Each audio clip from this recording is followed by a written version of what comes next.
प्रधानमंत्री नरेंद्र मोदी के नेतृत्व में अत्यधिक प्रतिस्पर्ध वैश्विक बाजार में देश लगातार नई ऊंचाई छू रहा है। भारत ने 2021 से 2022 के लिए $400 बिलियन के महत्वाकांक्षी निर्यात लक्ष्य को हासिल ही नहीं किया, बल्कि इससे आगे भी बढ़ाया गया है, क्योंकि छोटे उद्यमियों समेत भारतीय निर्यातकों ने अपने मौजूदा परिचालनों में वृद्धि की, नए बाजारों में प्रवेश किया और नए उत्पादकों का निर्यात किया। इस प्रकार भारतीय निर्यातकों ने आर्थिक विकास को गति प्रदान की एवं रोजगार के अवसरों का सृजन किया, और वो भी ऐसे समय में जब वैश्विक अर्थव्यवस्था महामारी के कारण संकट में थी। इससे एक महीने पहले भारत ने संयुक्त अरब अमीरात के साथ व्यापार आर्थिक भागीदारी समझौता पर हस्ताक्षर किए, जिससे देश के लोगों के लिए नौकरियों के और धन अर्जित करने के नए अवसर पैदा हुए। और ऑस्ट्रेलिया के बीच एकता का प्रतीक एंड ऑफ ETCA एक प्रमुख मील पत्थर है। यहां अगले 5 वर्ष में द्विपक्षीय व्यापार को मौजूदा $27.5 बिलियन से बढ़ाकर $45.50 बिलियन के स्तर पर ले जाएगा। इससे दोनों देशों को बहुत लाभ होगा। यह एक दशक से अधिक समय के बाद किसी विकसित अर्थव्यवस्था के साथ पहला व्यापार समझौता है, जिससे निर्यातकों, व्यापारियों, छोटे उद्यमियों और पेशेवरों के साथ व्यापार परामर्श के बाद अंतिम रूप दिया गया है। व्यापार सौदे और भारतीय निर्यातकों का प्रशंसनीय प्रदर्शन न्यू इंडिया की नई ऊर्जा सम्मरण दृश्य संकल्प और सफल होने की अदम्य इच्छा का प्रमाण है। देश आज़ादी का अमृत महोत्सव मना रहा है, जो भारतीय स्वतंत्रता की 75वीं वर्षगांठ के पहले 75 सप्ताह की समयावधि को रेखांकित करता है। प्रधानमंत्री नरेंद्र मोदी ने कहा था कि कोरोना काल के बाद दुनिया बहुत तेजी से एक नए विश्व व्यवस्था की ओर बढ़ रही है। उन्होंने कहा, यह एक ऐसा महत्वपूर्ण दौर है जब भारत को इस अवसर को हाथ से नहीं जाने देना चाहिए।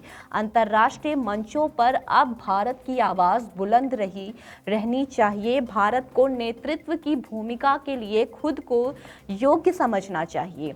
इस संदर्भ में भारत का पूरा निर्यात व्यवसाय सामान्य बुनकरों और कामगारों से लेकर दुनिया को मात देने वाले उद्यमियों, इंजीनियरों और सॉफ्टवेयर पेशेवरों तक भारत को वैश्विक बाजार में एक मुख्य शक्ति के रूप में स्थापित कर रहा है, और दुनिया भारत को एक उभरती हुई महाशक्ति के रूप में देख रही है। भारत और ऑस्ट्रेलिया के आर्थिक संबंध एक दूसरे के लिए पूरक हैं। भारत मुख्य रूप से ऑस्ट्रेलिया को तैयार उत्पादों का निर्यात करता है और विशेषकर खनिजों, कच्चे माल और मध्यवर्ती वस्तुओं का आयात करता है। भारत को अपने सभी उत्पादों के लिए ऑस्ट्रेलिया में शुल्क मुक्त पहुंच प्राप्त होगी। इससे भारत मुख्य प्रतिद्वंद्वियों, जिनके पास पहले से ही ऑस्ट्रेलिया के साथ व्यापार सौदे हैं, के साथ प्रतिस्पर्धा करने में सक्षम होगा और प्रतिकूल परिस्थिति से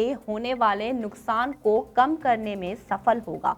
भारत को अपने उत्पादों के लिए बाजार पहुंच का फायदा मिलेगा और नियामक प्रक्रियाओं को आसान बनाने से फार्मास्यूटिकल उत्पादकों के लिए इस क्षेत्र का आकर्षक $12 बिलियन का ऑस्ट्रेलियन बाजार भी खुल जाएगा। इस तरह कपड़ा निर्यातकों के 3 वर्ष में 3 गुना होकर $1.1 बिलियन के स्तर पर पहुंचने की उम्मीद है, जिससे हर साल 40,000 नए रोजगार सृजित होने और छोटे शहरों व ग्रामीण क्षेत्रों में नई इकाइयों के शुरू होने की संभावना बढ़ेगी। इंजीनियरिंग उत्पादों का निर्यात 2020 से 2021 के $1.2 बिलियन से बढ़ाकर 5 वर्षों में $2.7 बिलियन होने की उम्मीद है।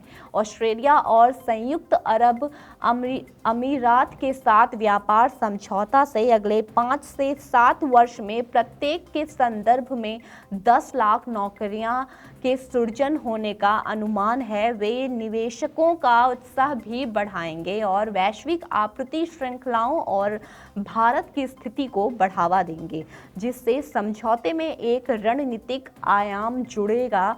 भारत पहले ही ऑस्ट्रेलिया और जापान के साथ प्रत्यक्ष आपूर्ति श्रृंखला लचीलापन पहले व्यवस्था में शामिल हो चुका है। यह समझौता भारतीय कंपनी के लिए कच्चे माल, खनिज और मध्यवर्ती वस्तुओं की लागत को कम करता है, जिससे उपभोक्ताओं को मदद मिलेगी और निर्यात में वृद्धि होगी।